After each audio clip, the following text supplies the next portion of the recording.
Hello everyone, welcome back to Naomi's Bookshelf. Here I am with my April wrap-up. So this is where I'm going to recount what I read for the Magical Owls readathon, the Magical Readathon or the Owls. Also, they're the TBR Clear Out. So those are both hosted by G for the Magical Readathon and Katie from Books and Things, and I will link them down below.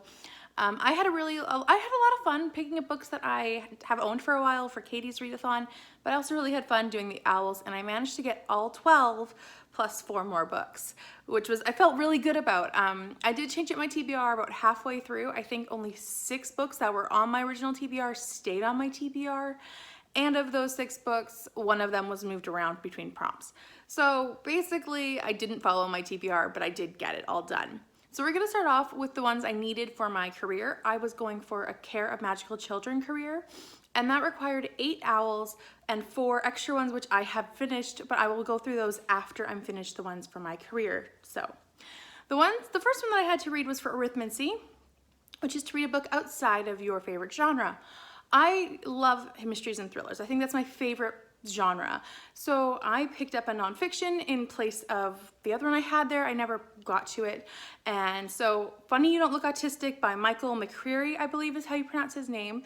And he is a young 20s comedian who is autistic, and it's just talking about his own life experience being autistic and going through life that way, how he views the world, but also how others view him and how that has impacted his life. It was very interesting and I really enjoyed it. I thought that it was very well done, and I mean, it's not perfect, but it was really good, so I gave it 4 stars. And it really gave me insight into autism and how autism doesn't always look the same. The next prompt was to read a book that has a white cover for charms, and this also was switched around. And I was still in the middle of 9 Perfect Strangers when the month started, so I just continued on and finished it. And this is what took me forever to read any books in April. It just... This was such a disappointment. There is white up here, so I'm counting it as my white cover book. But this is one of the books that I had on my 10 books I wanted to read in 2019, so I was going to read them in 2020, and I gave this one 2 stars. This one was so disappointing. Out of the 460 pages, I would say 200 to 300 pages were covering the first 5 days of this retreat. It's about this retreat where 9 people go and they don't know each other. Well, a couple of them know each other. There's a husband and wife pair there. There's a family with a mother, father, and daughter. And then everyone else is kind of singly there on their own. And they're basically there for like a cleansing experience or to feel fresh or whatever. So it's basically about the psychotic cult-like spa. I don't know how to describe it because there was no plot. The first 5 days of the 10-day retreat are days of silence where no one's allowed to speak at all, and that covered half or a little bit more than half of the book. I felt like nothing happened until the last 50 pages, and then everything happened on fast forward, and by that point I didn't care. So I really was beating myself up for reading this book. I did find it easy to read, the format, but it just didn't keep my interest. It was so hard for me to get through. So disappointment by far, really frustrating, and yeah. I'm gonna be not unhauling this because I have a nice collection of these hardcover Liane Moriarty books, but this one was a real miss for me, and I am very disappointed about it. The next book was for Defense Against the Dark Arts, which was to read a book that was set at the water, set at the sea or on the coast. And I had another book in this place, which has since moved down to Muggle Studies. But I finished reading Percy Jackson and the Olympians, The Last Olympian, the final book in that first series, and it takes place in water. It has water scenes, so I'm counting it. This was a great end of the series. I have been reading the series for over a year now with my cousins Megan and Sarah. They both have channels, I'll link them below.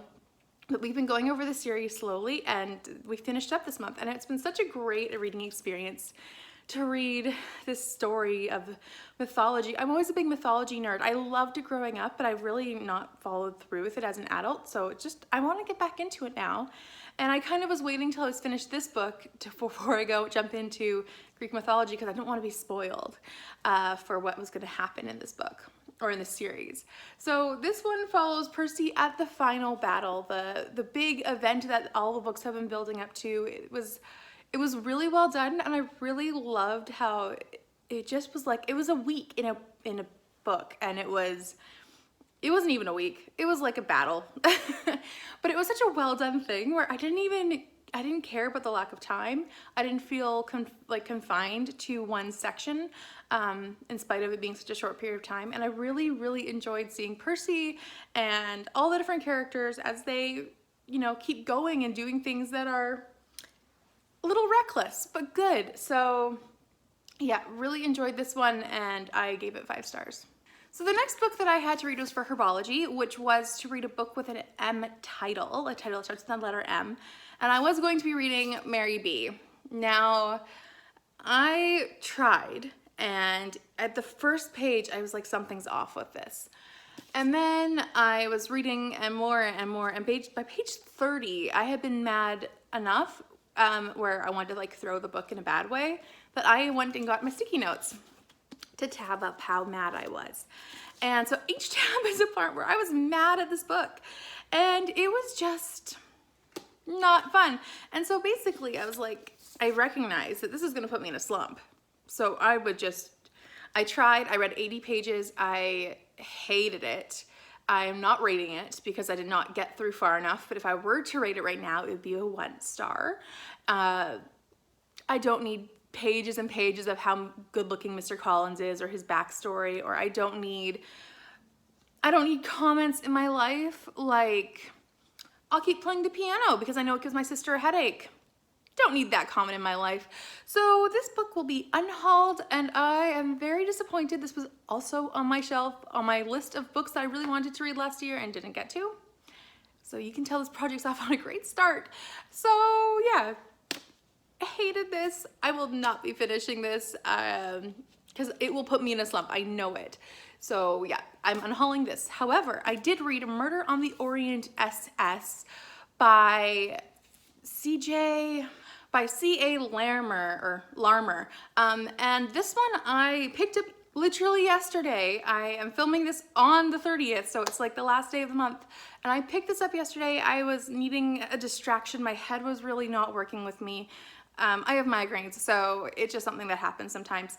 And so when I picked up this book, I just needed something quick. It was on my Kindle. I had bought it a year or so ago on a deal, and I was like, oh, it's an Agatha Christie book club mystery. It's just like cozy mystery. Maybe that's just what I need. And I really enjoyed it. It wasn't spectacular. It wasn't anything fantastic in my opinion, but it was really good, and I did enjoy it. I gave it 3 stars. It was basically this book club of, not women, but there are men in this book club too, and they all have a different expertise point. Like one of them is an expert in poisons, another one is an expert in, oh, I can't even remember right now, but they are all experts in different things, and so they all want to go on this cruise together, and they're like, we just want to get away, let's go on a cruise, it's really cheap, it's called the Orient, like, come on, what else can you say? So they go on this cruise, and then the captain's wife is like, hey, I want to talk to you about something because some of my stuff has been stolen. And then after that point, things started getting a little weird, and then someone dies. And it just was so much like an Agatha Christie, but it's not comparable to the real thing in the sense that the real thing's so great. But I really loved the retelling, and I thought it was really clever, and how the book was formatted. It was formatted in the facts, which is like what happened, then the evidence that they collect, and then it says the book club sits and thinks, which is so true to how the Murder on the Orient Express book is written. I thought it was great, and I really did enjoy it, and it wasn't too similar to Murder on the Orient Express that I could figure it out. It definitely was different enough, but it also had some similarities, which I really enjoyed. So I really enjoyed it. It's not my favorite genre, cozy mysteries, but I thought it was a good one. So I might even actually change it to a 4 star now that I'm talking about it. but I set it on a three star, and I think I might actually change it. But yeah, I really enjoyed it. It was a quick, easy, fun read, and it wasn't that long. It was like 40 pages. So I recommend it. The next book that I had to read was for History of Magic, which was to read a book about a witch or a wizard. So this case, I picked up The Tempest by William Shakespeare. This is my Shakespeare play of the month. I listened to it, I believe. I don't even remember how I read it right now. I think I listened to the audio. That's what I did. I listened and read along, and it was really great. I didn't love it like amazing, but it was really good, and I did enjoy it. I think I give it 4 stars. It follows this father-daughter who are on an island. He has been exiled as he was as a duke, and then he was basically essentially kicked out of his ruling, out of his not his monarchy, but the nobility, whatever. His place was taken over by his brother. And so basically they're on this island, and then a ship comes and it gets shipwrecked, but on that ship is the son of the king. And it's about a romance between the daughter and the prince, but it's also this strange wizard aspect of the father being a wizard and controlling the sea and controlling spirits. It was interesting. I did really enjoy it, and like I said, I gave it 4 stars. Shakespeare's good. I find I don't like his comedies though, so I like the tragedies and the romances, but not the comedies really. I don't know. I'm not going to give up on them though. The next book that I read was for Muggle Studies. So this was my book that was going to be for Defense Against the Dark Arts, and I changed it because this is a contemporary, and I didn't have that many contemporaries on this TBR. And so I read The Big Kahuna by Janet Evanovich and Peter Evanovich. So Lee Goldberg is no longer writing this, and I felt his absence in this book. This series follows Kate O'Hare and Nicholas Fox as they do adventures together. He's a con man, she's an FBI woman, and they end up working together. I think I've decided I'm going to give spoilers for the first book now in that way, but they end up working together. And so it's a series of books where they work together on these different cons or heists. And in this one, they go to Hawaii and they're trying to save someone, and it failed in a lot of ways. It was really disappointing to me how this one turned out. One of the big things about this series is that there's this sexual tension between Kate O'Hare and Nicholas Fox. And I've always liked the way it's been handled in the past. And then this one, I just didn't like the way it was handled. I felt like it was too much in a lot of ways.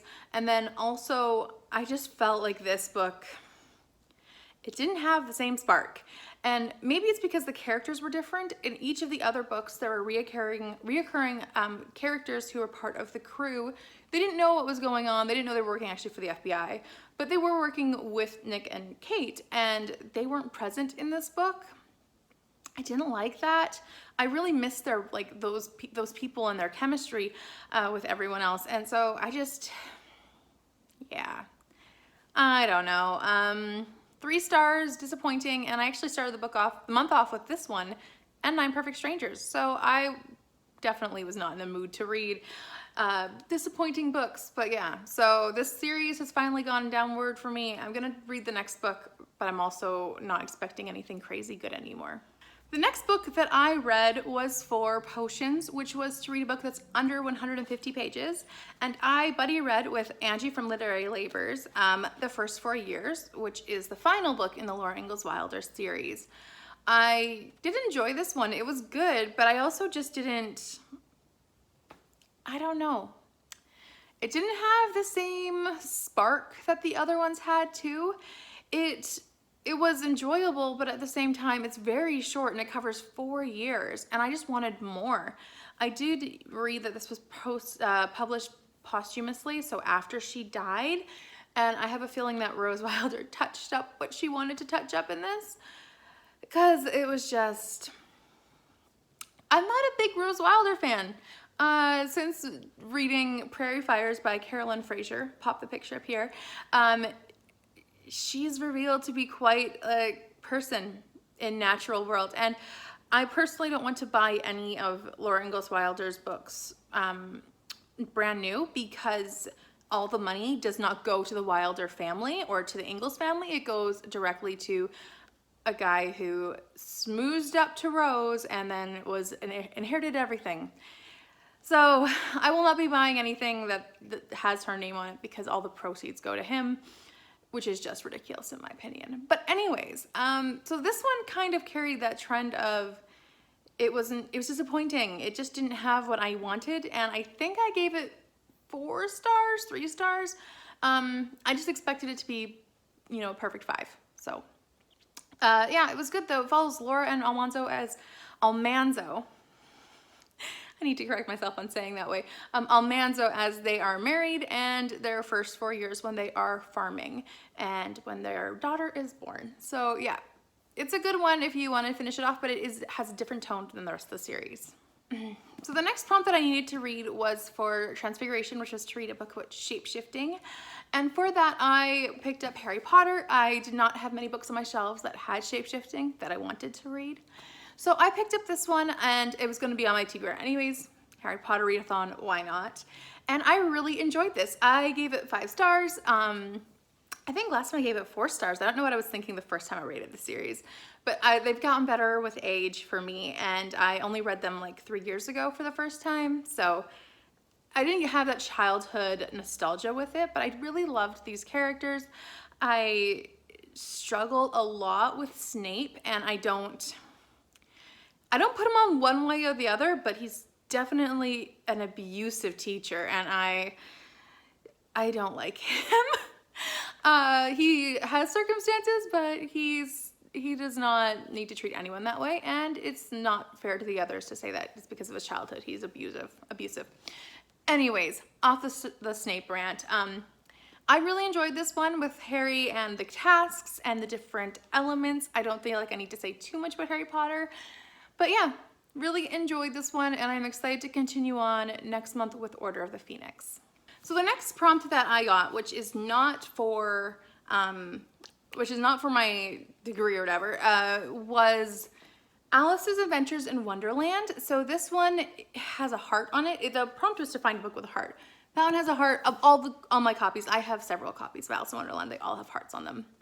So I'm just holding up this one. It's the smallest one that I own, size-wise and whatever. But yeah, really enjoyed it. It was a reread, and I definitely identify with Alice. We have very similar personalities, and the way she reacts to people is how I often react to people. And I really enjoyed reading about a young Alice. So the next book that I had to read was for astronomy, which was to read a book that you read only at night. You're supposed to only read at night. If I can get words out, that'd be wonderful.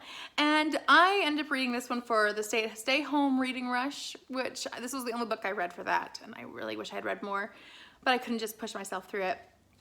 And that was The Betrayers by David Bemozgis. This one I did not describe accurately at all. This one is nothing to do with mobs or gangs. I feel like I said that, and I realized when I picked it up, I'm like, this is not that. So this book follows a 70-year-old man. He's a Soviet Jew, and he's a politician in Israel. And when his affair is leaked to the press, he and his young mistress basically flee to a small seaside town called Yalta. I think that's called Yalta. And they're just basically trying to get away from the publicity. It is very short. And they end up rooming with someone who has a history with the gentleman, the politician. And it was very, very good. I gave this 5 stars. It was about forgiveness. It was about the past. It was about faith and how that works. It was very, I really enjoyed it, and I couldn't put it down. I was shocked at how absorbed I was in this world, and everyone was over the age of like 60. Well, not everyone. The main cast, there were 4 people in the main cast. There was the politician and his mistress, and then there was the 2 people who they were staying with and boarding. And everyone of that group, 3 of them were over 65, and the mistress was the only one who was younger. And so it was interesting to read books about older people. That's not something that's common. And it was not really romance, but it had some lust elements because of the affair, but it was so well done, and I highly recommend this to anyone who wants to learn more about Jewish culture, because that's a big thing in this. And the author himself is Jewish, so it's own voices. He is a Canadian, but he moved to Canada when he was 5 years old. So he did live in Europe where this kind of takes place, but he also is Jewish. He has that family heritage, and it really shows through in how well done this is. It doesn't feel researched, it feels authentic. So the next prompt was for Carroll Magical Creatures, which was to read a book with a beak on the cover. I was going to read Swiss Family Robinson, as I've owned that book for so long and haven't read it, and I was going to do it for the TBR Clear Out. Which reminds me, I forgot to mention, several of these books counted for the TBR Clear Out, and I will list them down below or list them on the screen if you're interested in which ones counted.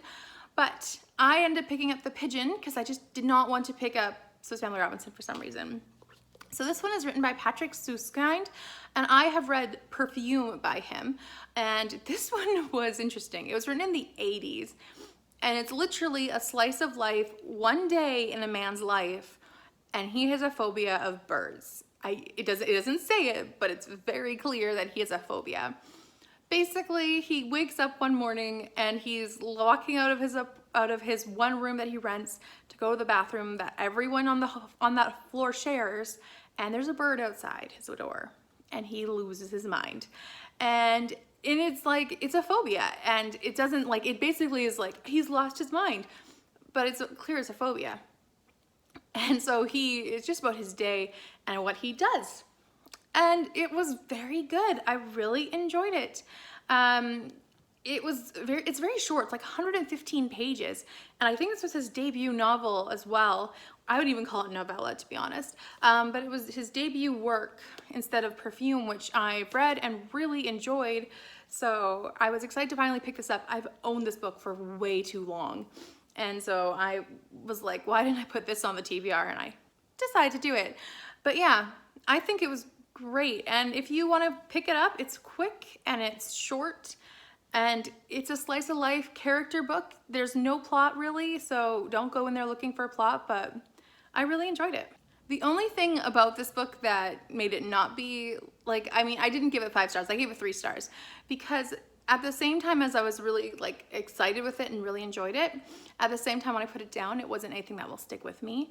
And it also, I definitely felt like I'm a plot girl, so I need some sort of plot. I like characters and plot, but I need some sort of plot. So this one was lacking a bit in that, but I really enjoyed it. And if you like character-driven books, pick it up. I mean, it's nothing spectacular, but it's good. So the last prompt was for divination, which was to to make a stack of books, randomize a number, and you read that number. Read that book on the little stack. So I ended up going with Evil Under the Sun. This is how I picked my Agatha Christie book of the month. And this one follows Hercule Poirot as he goes to a resort to just relax. And whenever he goes, he just to relax. He never can relax because something always happens. So in this one, you're following several different people at this resort, and then they discover a body, and it's very mysterious. There are several couples there, and Hercule Poirot is like, this is a confusing mess because of the situations at play. And it was just, I thought it was very well crafted. I gave it 4 stars. I really enjoyed it. And I definitely liked this one a lot. Poirot can be hit or like, I love the books. Almost every time I really love the book. But Poirot, the character, didn't annoy me as much in this one as he sometimes does. So I really enjoyed this one too. So yeah, I really recommend this one for an Agatha Christie book, and I thought it was a good one. So for the 4 books that I read that were not on that TBR or not in those prompts, I read A Library Hold Came In for The Problem of Pain by C.S. Lewis. So this is a nonfiction about how the Christian faith deals with the problem of pain. It's very well done. I really enjoyed it, and I felt like it was very methodical and logical, and it just addressed the problems that we have with pain and how we can attribute that to a world where we live and we're supposed to have God and faith and how they interact. So I really enjoyed it, and I gave it 4 stars. if you're interested in all of that, I think you should pick it up. It really is analyzing it, so it's not a personal opinions. It's actually an analysis of how pain works with faith in the world. The next one that I also don't have a copy of is Rose in Bloom by Louisa May Alcott. This is for the Louisa May 2020 read-along, and I really enjoyed this one too. I gave it 5 stars. I thought it was better than 8 Cousins actually, and I really enjoyed this romance and this storyline. Once I got over the main thing that I think will trip up anyone reading this book, I was okay with it. It's time appropriate, to say the least. But I definitely was able to get over it, and I really enjoyed the book as a whole. I thought it was great, and I really enjoyed the character development. I did feel like some of the cousins were a little forgotten, but I didn't care because I really liked the ones that we had gotten to know in the first part of the duology, which was 8 Cousins. I also will be having a review up for that very soon about the duology as a whole, so you can keep your eye out for that if you want to know my thoughts on 8 Cousins and Rose in Bloom. So the last, not the last, I have 2 more books, and one of them was my most recent timeless tome, so my giant classic that I read. And this one wasn't so giant, but it was daunting to me, and that was North and South by Elizabeth Gaskell. I did post a video of this, so I will link it. It was very good. I really enjoyed the characters and the storyline. It follows Margaret Hale as she is moved from a country town to a mill town and with her parents, and it's about her and a mill owner who, he's a little grumpy. But I really enjoyed it, and I did give it 5 stars, so I highly recommend checking out my review if you would like to know my thoughts on this. I did spoiler-free and spoilers, so you can watch the first part if you would like to know without the spoilers what happens or what it's like. So I read one more book. This is the last book that I've read for the month. I might read some more after filming this and uploading, but I'll include anything like that in my next month's wrap up. But I ended up picking Harry Potter and the Philosopher's Stone back up again. And this is one because one of the online book clubs or book clubs for the library that I live by, they were going to do an online book club meeting to discuss Harry Potter and the Philosopher's Stone. So I decided I didn't have any more audiobooks to read. Let me just pick it up because I have the audio. And then about halfway through the book club meeting was canceled. So I figured, why not finish it? So yeah, 5 stars, great book. I enjoyed Harry Potter a lot. So yeah, read 2 Harry Potters this month, which was interesting and I didn't expect to. So now on to the stats area of my wrap-ups. I read 16 books, and of those 16 books, I read 4,506 pages, which is a good total. I don't know exactly how many of what genre I read. It looks like I'm just trying to figure out a glance. I mostly read adult as per normal. I read a couple middle grade and a couple young adult. I definitely finished off a series, which was nice, in my Little House on the Prairie series. And I'm trying to think what else on this list of things I can say without having to count. But yeah, so my genres actually look all over the place this time around. I definitely read a few different genres, didn't stick to the boring. And I got a lot of my books from my own shelf. So I have 9, I believe, that I had previously owned before 2020, which is a good thing, getting them off my TBR, either gone away or on my read shelf. Well, that's not true. All my shelves are read and unread. Anyways, you know what I mean. And yeah, so I gave a lot of 5 stars, but I also had a very disappointing month with the books I expected to love. So yeah, that is it for my wrap up. I know this is a bit longer of a one, English, but yeah, so please let me know if you have read these books or if you did the Owls, and if you managed to get your career. Please subscribe if you'd like to, and like this video, and I'll see you next time with another video. Bye for now.